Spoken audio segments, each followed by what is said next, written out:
We continue our study on this Gospel of Matthew. In this selection, we are going to be looking at Matthew chapter 4 and verses 14 through 16. I will be reading from the American Standard Version. That it might be fulfilled which was spoken through Isaiah the prophet, saying, the land of Zebulun and the land of Naphtali, toward the sea, beyond the Jordan, Galilee of the Gentiles. The people that sat in darkness saw a great light, and to them sat in the region and shadow of death. To them did light spring up.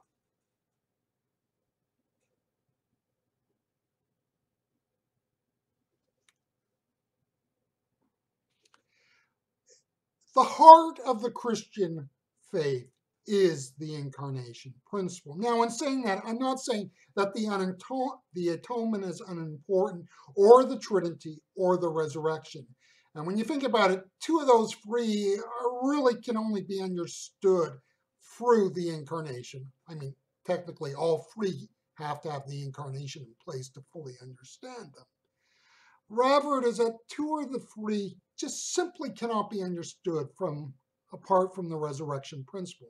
Now, we use the word incarnation in the church often, and often without grasping the philosophical implication it has. You see, it is not the word that is important, but rather the idea that is implied in it.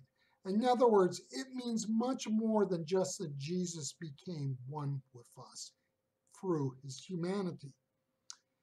In the modern secular Western world, we are materialists.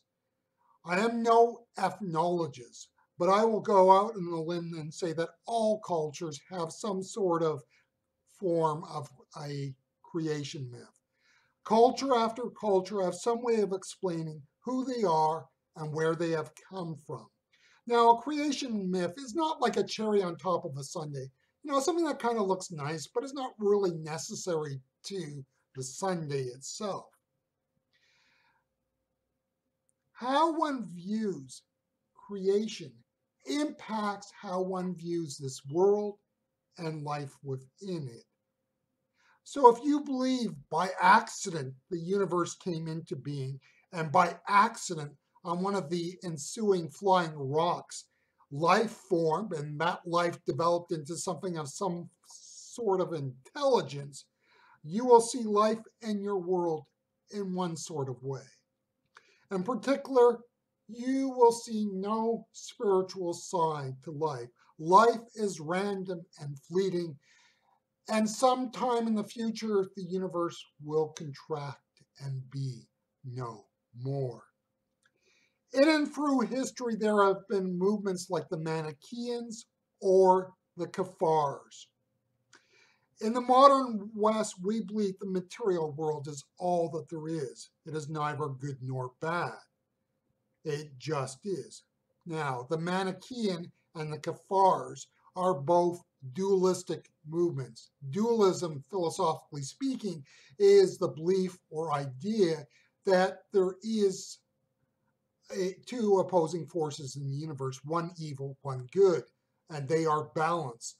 And as a result of dualism, there is the idea that the material world is evil.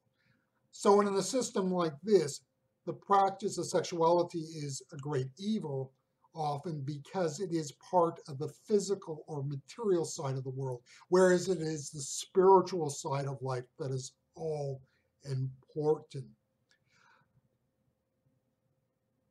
In dualism, the longing is for the setting free of the human spirit from the corruption of the evil nature. The incarnation is, on the one hand, an affirmation of the spiritual dimension of life, and it is also an affirmation that the material world can be redeemed and used as for God's glory. The spirit and the material come together in the incarnation to advance God's purposes. In our last reading, we stressed how Jesus was strategic in his selection of Capernaum to be the base of the center of operations for his ministry. Notice in verse 15 and 16 of Matthew 4 that what Jesus does is of the Spirit. Yes, Jesus planned, but the Spirit foretold. The incarnation principle is that the Spirit and the material side of life can work to bring about the purposes of God. There's no contradiction in saying Jesus planned and the Spirit foretold what would be.